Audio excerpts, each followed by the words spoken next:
most importantly, you dear participants who care about human rights. Hello and welcome to the 6th Human Rights Kahoot competition. Before we start the program, we will follow a different format that we usually do. I will start sharing my screen and show you the Kahoot game pin code so that we can save time in upcoming minutes. So as you guys, 1 second. I'll be sharing my screen and show you the Kahoot screen. Here we go. So as we go forward with our program, we will have the screen up and down several times so that we can save time as you guys come in. Hopefully this will prevent a lot of participants, not being able to, get in. So having started our Kahoot series in August last year, we're already 7 months past. Now that I check the calendar again, we are in the last week of March and marking the end of the 3rd month of 2022, you guys. Speaking of which, how did your 2022 take off? Is it progressing the way you desired, or is it the same old? Or is it disappointing? How do you feel about 2022? This month's interaction segment will have this question. So as you guys share your thoughts on 2022, I would like to reflect on mine. I'm not sure if the world's agenda was always this heated or busy, or if it's my personal interest that led to be more aware of my surroundings. I observe that every year things get much more intense in various directions. So I find myself asking, what can I do about this matter? And there are so many matters that requires contemplation. Here are some of them. First, the war between Ukraine and Russia. See how it has been unfolded, covered in mass media, the way it has been responded by people and politicians of different countries. So as I was contemplating on this matter, I thought, aha, like double standards, racist remarks, inhumane and mistreatment of individuals. These are only a few of so many micro and macroaggressions that needs to be brought up to be on table and discussed openly. Second, Afghanistan. It's another country where thousands of Afghan girls have been turned away from their school gates on Wednesday morning. Like this literally happened this week, And everyone was anticipating the start of the school year so much. According to the Malala Foundation, nearly 3.7 million children are out of school in Afghanistan. And more than half, like 60%, are girls. Well, it's really hard for me to bring myself to say this out loud. Unfortunately, there's a reality for some children around the world for whom education is a privilege more than a fundamental human right that they have to be provided with. So I was reflecting, what can I do again? So I thought that for those of us who have or had access to education, we need to reach out to our acquaintances, schools. Like if you're a high school student, reach out to your teachers, bachelors, professors, graduate students, again, professors, local libraries, nonprofit organizations, and tell them that you can donate your time and education. Because we all have set of experience and knowledge that we can share with people and they can benefit from. And I was like, we should not downplay ourselves because we have so much to give back. And lastly, this week again, there was a celebration around the world that most of us may know it as the celebration of the arrival of spring, which is called Nowruz. As I was making my research about it, I found out that 300 million people around the world has been celebrating for over 3,000 years. United Nations started to recognize 21st March as the International Day of Nowruz. So before I link Nowruz to this month's Kahoot competition dedicatory, who is Garibe Gezar, let me read your comments if you shared along the way.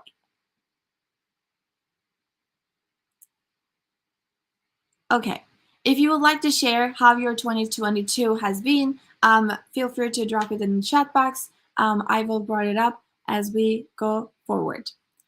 So, as you know, this month's Kahoot competition is dedicated to Garibe Gezar, who is a Kurdish female politician lived in Turkey. The reason I particularly picked these 3 words like Kurdish female politician to describe her because first, Nowruz is celebrated among 30 million strong Kurdish communities residing in Iraq, Turkey, Syria, and Iran. They are the largest stateless group. Second, the struggle of Kurdish women is extraordinary and unique. Unfortunately, their empowerment hasn't been universal, as many Kurdish women still experience violence, discrimination, and subordination. Third, Garibe Gezer was a politician. The complex political, social, and historical background of Kurds in Turkey, specifically, contributes significantly to Kurdish women's varying status and mistreatment. With no further ado, I would like to invite our guest speaker, Arbana Xharra. She is an investigative journalist from Kosovo. She authored a series of investigative reports on religious extremists and Turkey's Islamic agenda operating in the Balkans. She has won numerous awards for her reporting and was a 2015 recipient of International Woman of Courage Award from the US State Department. As you listen our interview, you will realize that she is a true figure, role model of woman of courage. Because of the given circumstances, we couldn't have her live on our program. Therefore, we had a pre-recording of our interview yesterday at this time. So it's not like too long ago. We will pull up the recording and show you guys my interview with Arbana and her talking about Garibe Gezer. Hi, Arbana. Welcome to our program, and thank you for joining us today to introduce Garibe Gezer to us. I have briefly introduced Garibe Gezer as Kurdish female politician, although when I Google her, first things pop up are her being a prisoner or political inmate. But I know she had a bigger story than that. Including our audience, we would like to know her closely. Can you introduce us, Garibe Gezer, and tell us who she was? Hi, and thank you for inviting me, and I'm honored to talk here today. And as you've mentioned, it's so unfortunate because if you Google, you do not see her name on the major media, international media, or major international human rights organizations. So you have some of the local news, local NGOs that they've been raising the question of what happened to Gezer. So she was a Kurdish activist, a young Kurdish activist. She's been raising her voice against the regime dictatorship on requesting the rights of the Kurdish people that they are suffering for decades now. She was convicted of terrorism charges in 2016 and sentenced to life in prison without parole within an additional 22 years.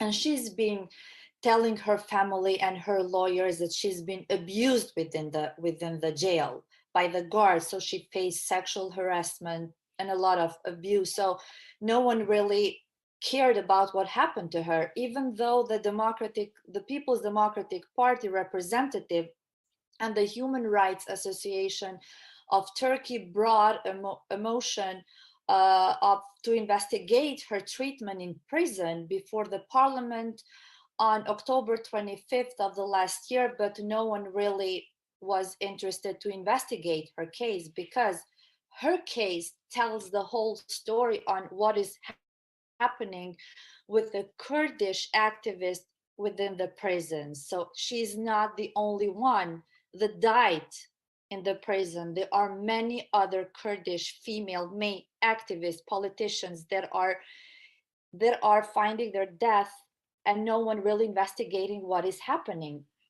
So despite this, no one investigated, and then she remained in the prison until her death.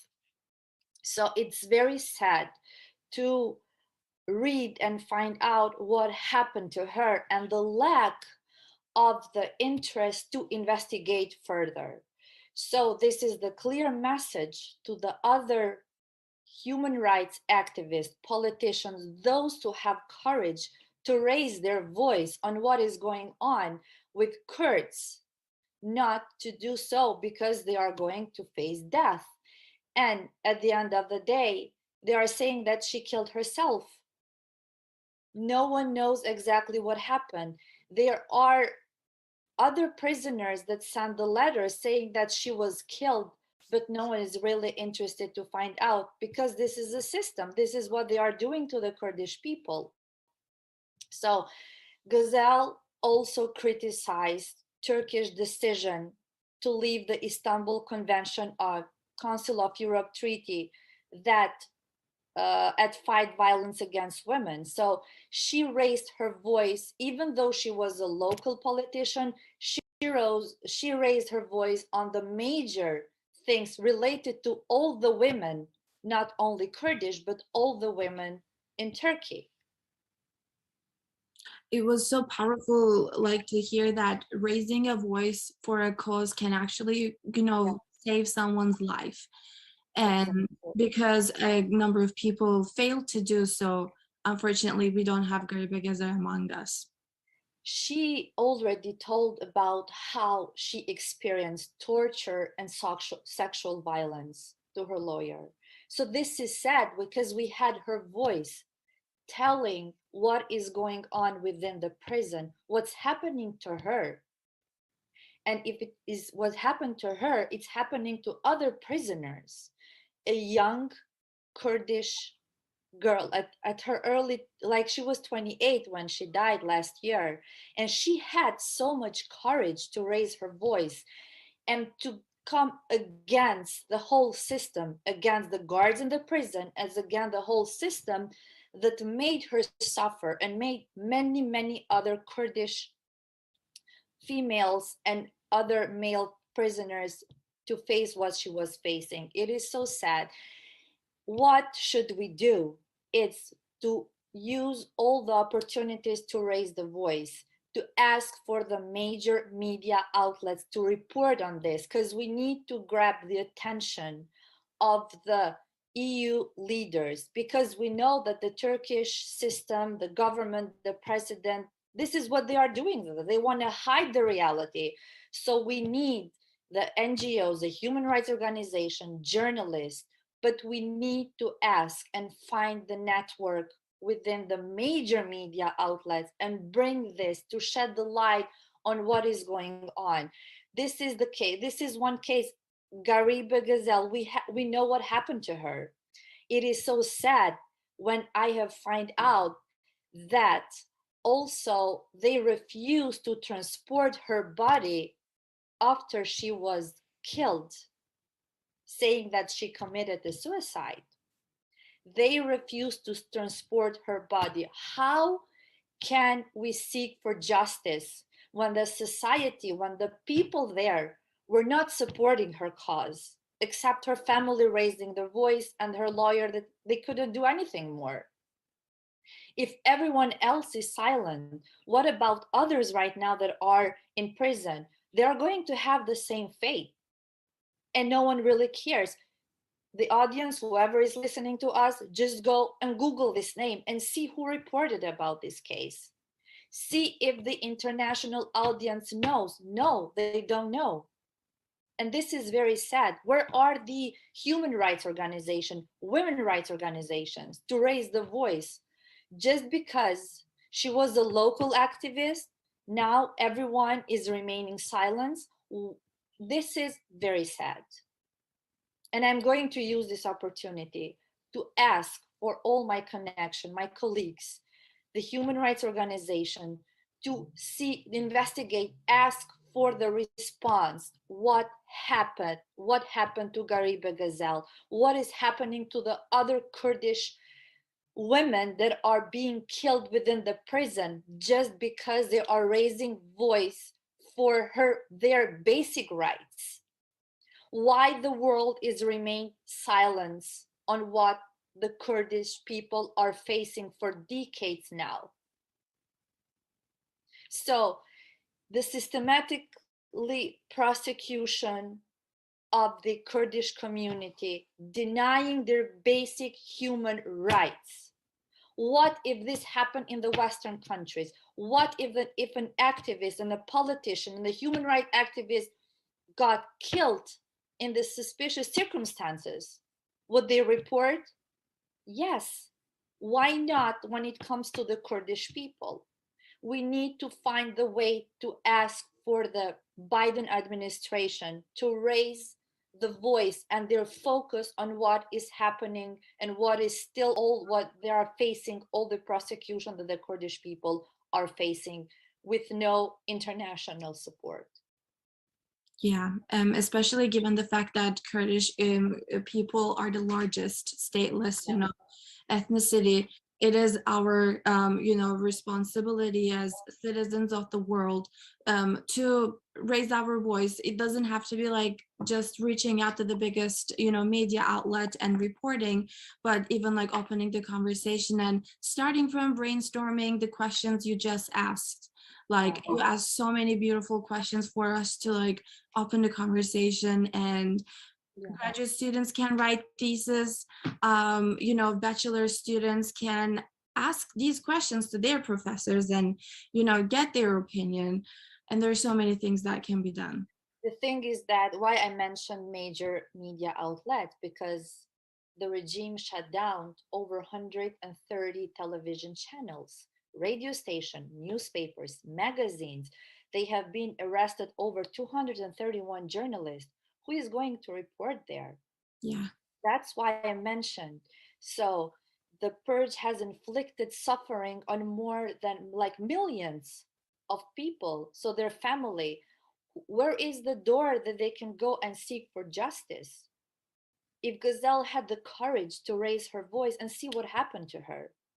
So, as I said, she was convicted on terrorism charges and life sentence without a parole with an additional 22 years. This is the clear message sent to other potential human rights activists. See what is going to happen to you in case you raise your voice about your rights. So that's why we should stand beside them. They need our moral support. They need our support, and we have to use our potential, all our networks, and help them. Yeah. I am a journalist, someone else coming from the different field. So we need to raise our voice. Thank you. You briefly mentioned about like why she was an important, like why she was active, activist and politician in Turkey.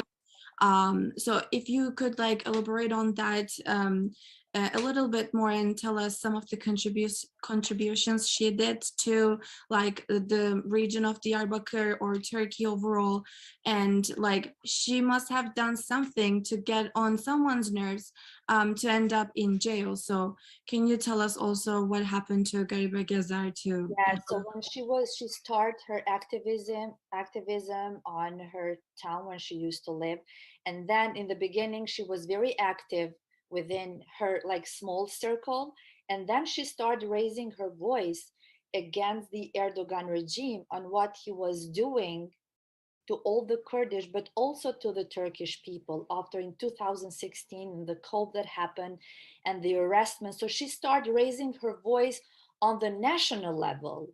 As soon as she started raising her voice on the national level, attacking directly the Erdogan regime, and then they have seen her potential that she might have a lot of influence in the society because she went beyond her local problems, like uh, raising her voice on poverty and what the Kurdish people are facing and women rights.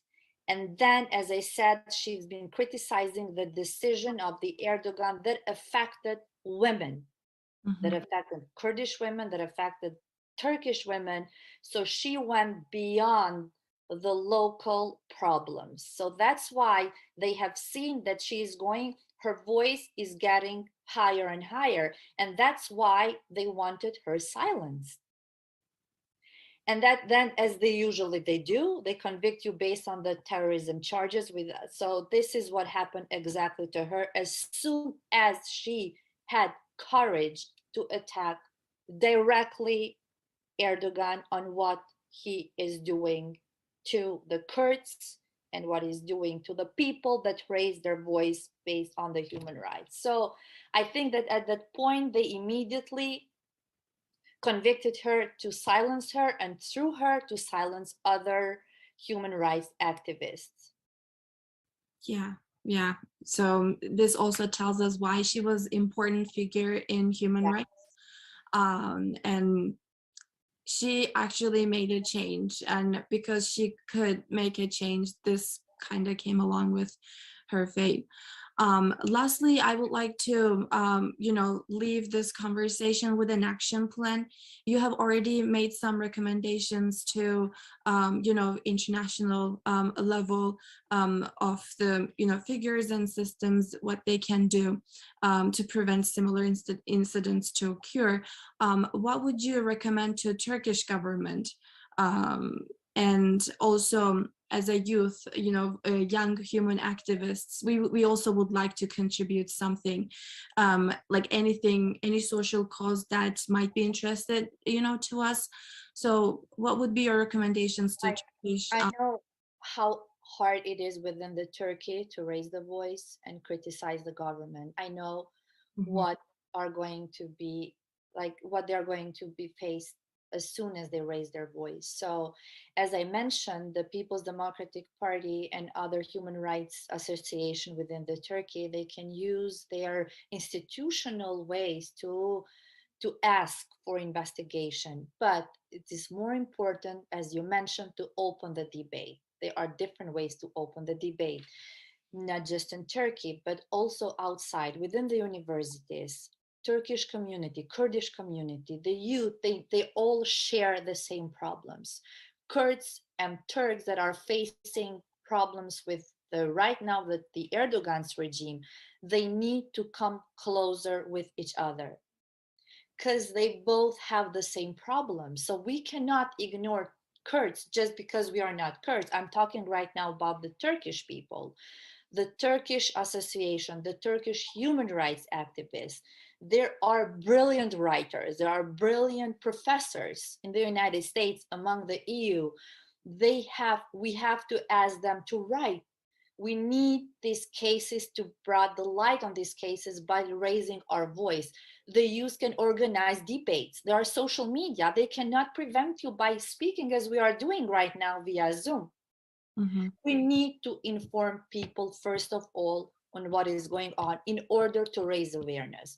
So we need to have consistency on raising awareness. We cannot just organize this debate and then forget about what happened. We need to speak loud through the social media within the universities. If in the Turkey it's not possible, because I know if you organize a protest, the organizer will be arrested and sent to jail. I know how hard it is, and I applaud all of them that have the courage within that awful and the ruthless dictatorship that they are living to raise their voice. But there are also other ways that we can be activated and raise awareness. Given the fact that our audience is pretty international here, those who can practice their fundamental, freedom of speech in their, current places, these could be actually very practical, steps to. I would like to just mention my personal case. I've been writing a lot on what Erdogan regime was doing outside the Turkey, especially in Kosovo, where I come from. They've been trying to silence me in different ways. I've been physically attacked. They find out where I lived and they came and they draw the red cross next to my apartment. My son was 7 when he saw the red cross drawn next to the door when we used to live. Now what they are doing, the media that are sponsored by the Erdogan regime, every day they do fake news against me just to silence me. And this they use the different ways to silence critical voices. And I know that it's not just me, there are many more out there that they are trying to raise awareness, and we cannot stop. I would like to thank you on behalf of our audience and also myself that standing firm and standing tall and showing us that despite of the consequences, we should not give up. We can still keep going and make a change. Thank you again, Arbana, for making the time for us and exploring this specific case more in depth and leaving us with an action plan what we can do. Thank you for inviting me.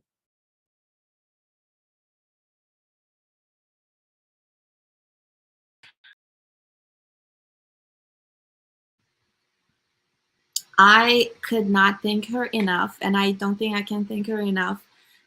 Even after interview, I kept like thanking her for this like inspirational, interview and inputs.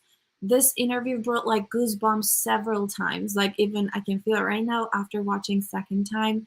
So like how in Brooklyn Nine-Nine, the Jake Peralta says like literal chills. That's what it gives me. I hope you also enjoyed the interview and kind of like took away some of the actions plan that you can try in your own life. So the reason why we would like to have, there are a lot of like questions in the comment section about like why we have color patterns. First of all, for safety reasons. If you know the very first competition we had uninvited guests and they sabotaged. So the first one is safety, and the second one is like a warm up for your fingers, because as much as it's important to know the questions, you need to answer quickly as well. So you take it as a warm up pace, and you can also use QR code next to the pin, so that should be also let you inside. I just wanted to like have a little um, announcement for that. And another announcement I would like to pass right now is AST, Advocates of Silence Turkey. You know how active is it, especially if you check it on social media and YouTube channel. Um, they're doing like so many things, and if I were to like start talking about them all, we will have to pass way over our time. So instead, let me tell you the program that will take place next week, Sunday, in April. It's going to be called AST Tanıtım ve Güçlendirme Özel Programı, and the program will provide you a brief summary of project-based work in 25 areas. And the program will also aim to hear your feedback, as we would like to excel our work and shape our future projects and programs based on your feedback. So that will be like an interactive program where you will get to hear about ASC and also provide your insights about how things can get better. If you would like to have a hard copy of detailed report of ASD's projects, it's also available on Amazon. We will drop the link on the live chat stream. So before program or after the program, if you would like to purchase one, you can go there and purchase. They're doing a lot. We're doing a lot, and I hope there are things that you can treasure for your own self. So coming towards the game itself, I would like to remind the prizes. The first prize will get $500. The second prize is gonna get $150, and the third prize will get $100. And another giveaway from our program is we have a little survey, and if you fill out that survey, we will do a raffle, and we will pick randomly 3 people, and they will be awarded with $25. So ASC is generous. We would like to give, especially you guys are very like interested in human rights, so that's an extra giveaway. Last Kahoot competition had a winner, and their nickname was Jesus. So they sent us a testimony and kind of reflected on how they find, our competition. So I would like to read it for you guys. And we will also have another like testimony video from the second prize winner, whose name is Muhammad. So there's like a little cute, irony there. The first is Jesus, the second is Muhammad. Okay, let me read the Jesus comment. Greetings to everyone from Argentina. First of all, thank you very much for the valuable work you have done and will do. I learned a lot at your 5th Kahoot human rights competition, which attracted my attention with the guest of the esteemed journalist Adem Yuzarslan. I would also like to thank you for the first prize you gave to the competition, in which I participated under the pseudonym Jesus. It took some effort to enter. Yes, thank you for not giving up and participating. I'm a follower of ASD's work and pray for the end of the persecution in the world. Thank you, Jesus, and congratulations once again.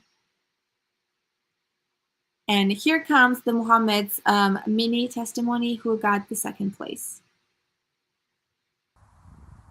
Hello, I won the second place in the 5th Kahoot contest on human rights, organized by the AST.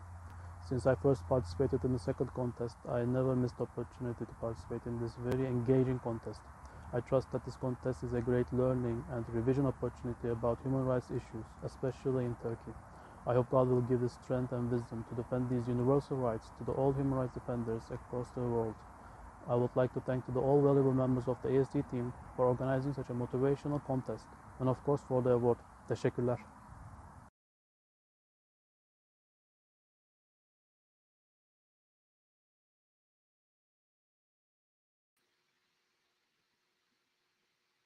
Thank you very much, Mohammed, and congratulations to you as well. Kudos to you.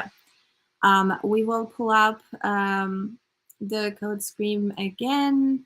And meanwhile, I would like to invite a surprise guest who got second prize of the very first Kahoot competition we had. She is 10 years old and goes to the grade 4. Let's welcome Nihal. She will accompany me today as we conduct our Kahoot competition. Hi, Nihal. Hi, How are you? I'm good. How are you? I am doing all right, thank you. Niha's health conditions are not in the best shape right now, but despite of that, she did not give up, and she's like, in the name of human rights, I will come and conduct this game. So thank you very much, Nihal, for joining us today, even though you're under the weather a little bit. Thank you. So we will give like a couple of minutes for our participants to get in. We have like 38 people right now. I hope the pattern of 15 seconds is going to be enough.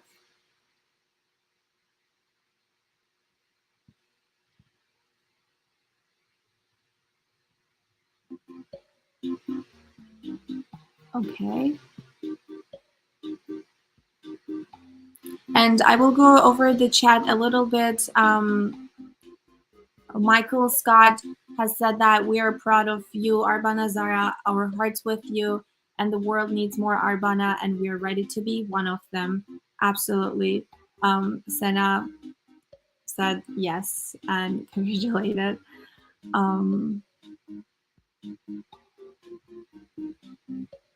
So we have like continuous participant Özgür. I really would like to appreciate his, their constant support.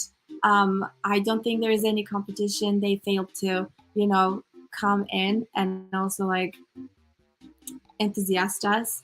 So they keep, supporting us. Thank you, Özgür, for that. As you can see, like he's pretty active, or she's pretty active. And we have a participant from UK as well. Our audience is pretty like international, as you know, like from previous testimonies as well, and also interactive chat that we have.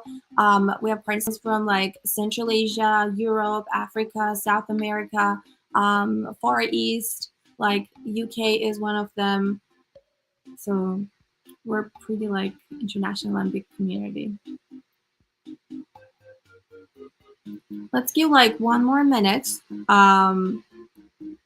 It's 12:34 here. When the clock hits 12:35 and hopefully like 50 folks in, we can start the competition. And again, as if you have already entered, there's a survey link. It's very short. If you not solve it, but if you enter your information, we will do a raffle, and 3 lucky participants will earn $25. And first prize is gonna get 500, second 150, and third prize will get $100. We're 50 people in, and I think few seconds left for clock to hit 12:35. Okay. Are you ready, Nihal? Yeah. Okay, I like it. I'm ready too. We're 50. Aisha is in. Shall we start? Okay. Cool.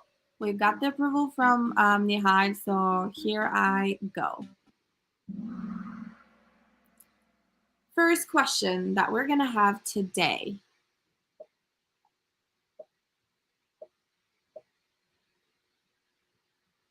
How much does it cost to make a petition to the European Court of Human Rights?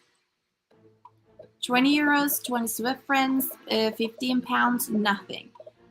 You guys, we have come across with this several times. I hope everyone gets it right this time. Nihal, do you know the answer for this question? Yeah. Aha. Plus 7 seconds to reveal the answer.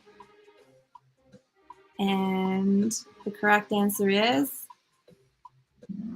nothing. Like literally nothing in order for you to make a petition to the European Court of Human Rights.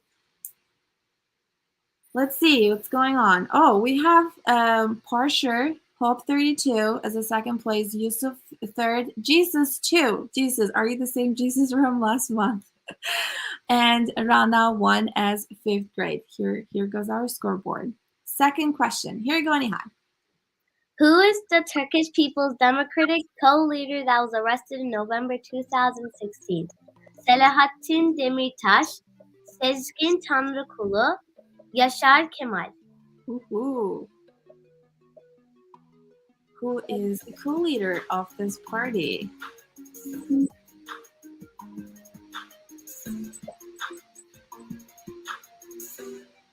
We had similar questions before as well. So those who follow us regularly should know. And the correct answer is Selahattin Demirtaş. Yes.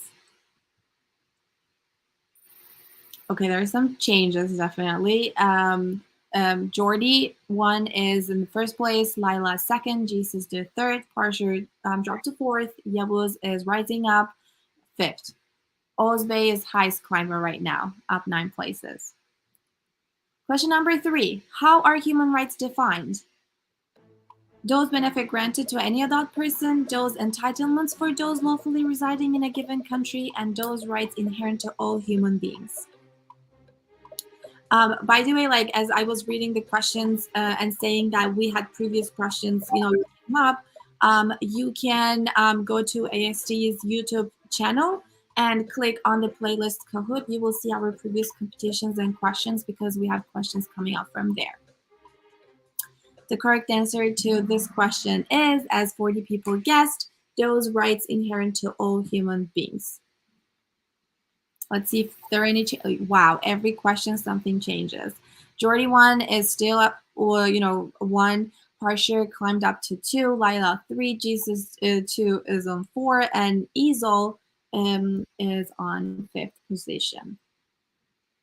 Nihal, the floor is yours. What makes the Universal Declaration of Human Rights so unique? It was drafted by people from all over the world, sets common standards on human rights protection, both previous answers. Mm-hmm. It kind of sounds easy, doesn't it, Nihal? Yeah.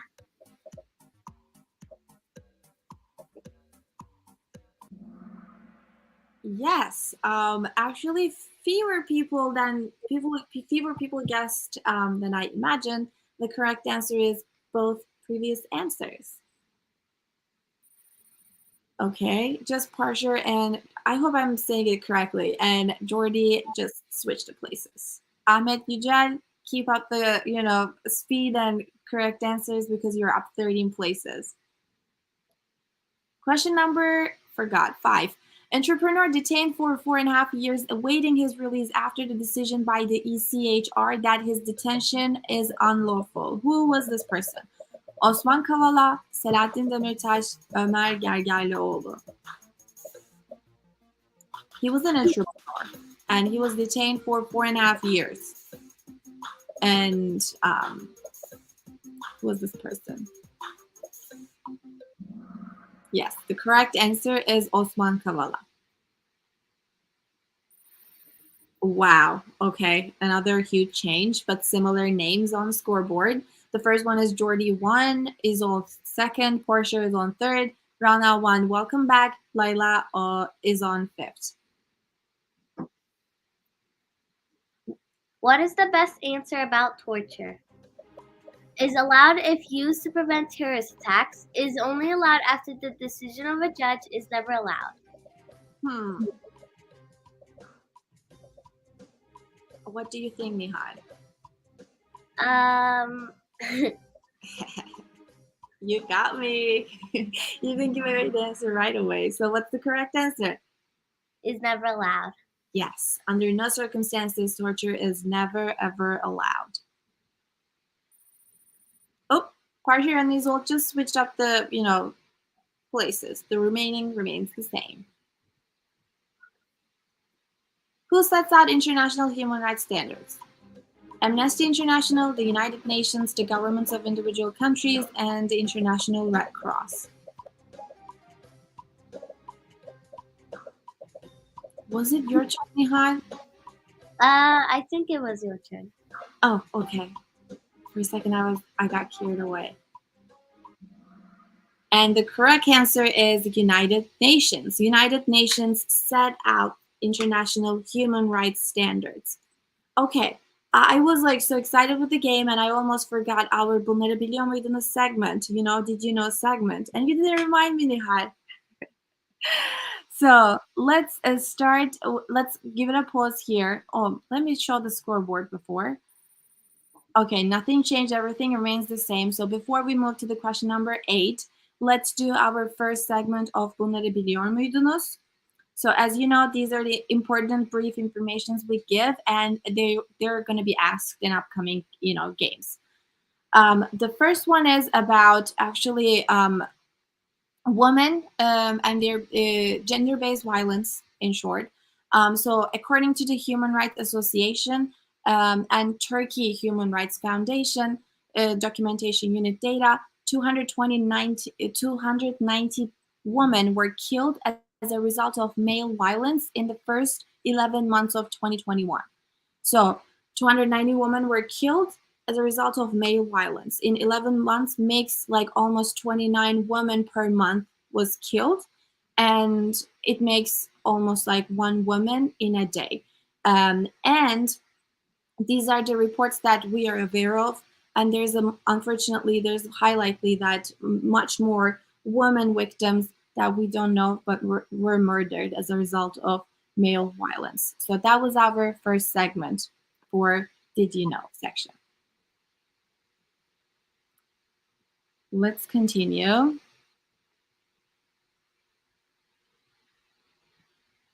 And here you go, Nihal. In which event did Berkin Elvan die from getting hit by a gas canister thrown by the police at the age of 15? 15 July 2016 coup, 2013 Taksim Gezi Park protest, 2015 Ankara Station massacre.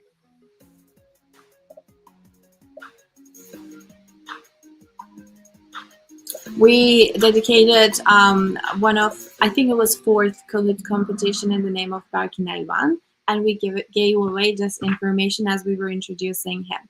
And the correct answer, Nihal, is 2013 Taksim Gezi Park protest. Yes, and he was on his way to his home after buying a bread. So he had nothing to do with protest. As he was like passing along, he got hit and died. Okay, Jordi remains 1, Parshir 2, Isol 3rd, Rana 1 4th, and Laila is on 5th. Hassan Basri, keep up the good work. Your 8 correct answers in a row. Question number 9. What was one of the main slogans of the massive protest against police brutality in the US in 2020? We can't pray, we can't eat, we don't like cabbage, we can't breathe. In 2022, and massive, protests primarily focused on police brutality. And as 49 people guessed, the correct answer is we can't breathe. Okay, Özgür, welcome to the scoreboard. The remaining fellows, they protect their position. Here you go, Nihal. Which of the following is not a crime for Uyghurs in China?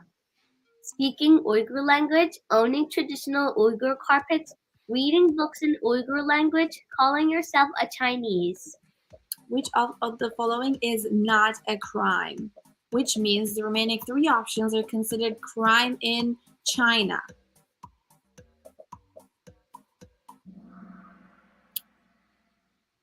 And the correct answer is? Calling yourself a Chinese. Can you imagine, Nihal, like if you speak your own language, if you practice your own like traditional customs, for instance, like making carpets and read books in your own language, it's considered crime. Isn't it crazy? Yeah. It's wild. Hope 32, welcome to our board. Jordi, Izzle, and Rana 1 remains the same. Laila is on 5th. So before we move to the next segment, let's introduce our second Bunları biliyor muydunuz, like Did You Know segment. Would you be okay with that, Nihal? Okay. Okay, so here we go with the second Did You Know segment. Am I reading it? Yep, you can read it. Okay. According to the Occupational Health and Safety Board data, 1,853 people lost their lives as a result of work accident/murder in the first 10 months of 2021 in Turkey. Because of the poor working conditions, Nihal, 1,853 people lost their lives. And to visualize it a little bit, we have the picture up there. So working in these conditions, unfortunately, costs 1,853 people's life just in 10 months. Thank you, Nihal. You're welcome. So let's go to question number 11. A person who leaves his or her country because of persecution due to race, religion, nationality, political, or social group is called an immigrant, a refugee, a disadvantaged person, an alien. This could be slightly confusing, but we talked a lot about this. So you leave your country because of a persecution, and this persecution could be any reason. You will be considered refugee. 46 people guessed correctly. These include Jordi 1, Izzle, Rana 1, Layla, and Hope 32. The next question, Neha. The public movement for fighting for granting women the right to vote in America was called feminist, abolitionist, anti-sexist, suffragist. We have keywords here. Let's see what the answer is.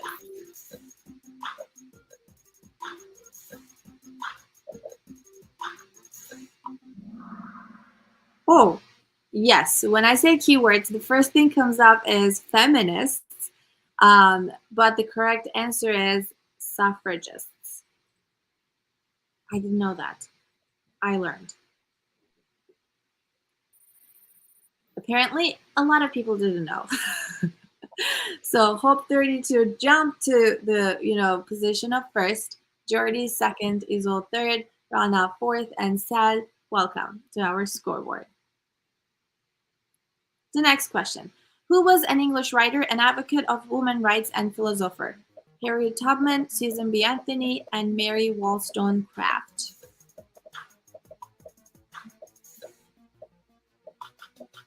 Did we talk about this lady before, Neha? Do you remember? I think so. Mm-hmm. She is like one of the activists that I really look up to. Her name is Susan B. Anthony, and 36 people guessed it correctly. Oops, a lot of change has been happening. Rana 1 jumped to the first position. Sal jumped to the second position. Laila is climbing up to third. Hope 32 is on fourth. And Ozbey, welcome to our scoreboard. Question number 14. How many innocent and educated people in Turkey were arrested because they had US dollars in their possession? 10,000, 1,000, 100,000, 1. We watched a video about it. Do you remember, Nihal? Yes, I really liked it. I really liked it too. It was so mind-blowing to see with pictures and how it can actually cost a person's freedom because they have X amount of dollars in their possession. I expect full answers. Okay, except the two folks, the correct answer is $1. Yes, you would expect like a lot of dollars having in your pocket to be arrested, right? Because that seems suspicious. But having $1 is enough to catch authorities' attention and put you behind the bars in Turkey. So Jordy is coming back to field. Ozbey is in, rising to the 4th position. So we just read the question number 14. And before we read the final question and determine is going to be the first 3, I would like to pull up the 3rd Did You Know segment and introduce you our final information. So we had a couple. I'm using past tense because they lost their lives. And I will tell you why. So İbrahim Gündüz, he was a prosecutor, and Nuran was a court clerk when they both were expelled from public duty with statutory decrees. Their path crossed years later, and they got married. Exhausted by the fierce oppression, they decided to leave their country. On December 2, 2021, while they were trying to cross the Aegean, their boat capsized and 2 young people departed this life together at the spring of their lives. May all of them rest in peace. So this was the last Did You Know segment for today's competition.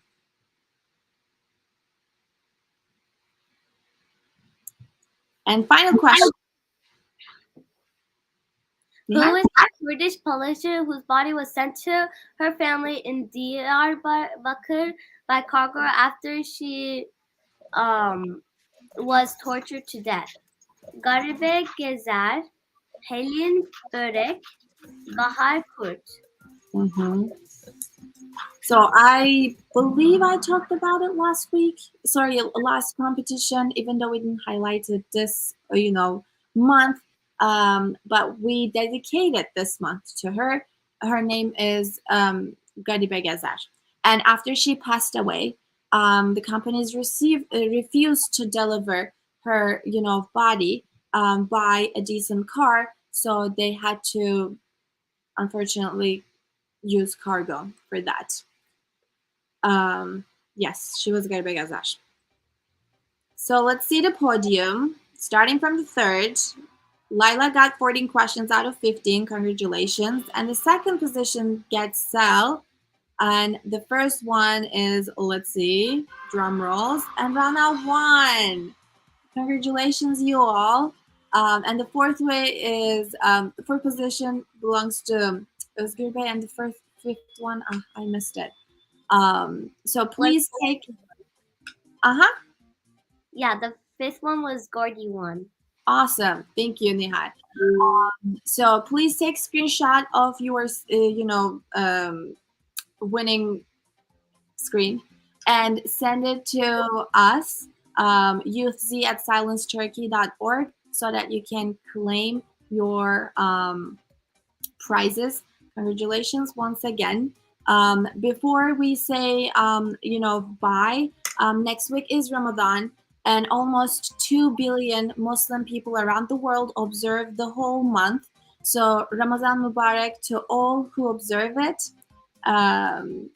Take care of yourselves and see you in the next, competition. Thank you, Nihal, for joining us and, helping me read the questions. You're welcome. Thank you for inviting me too. The pleasure is mine. Bye-bye. Bye.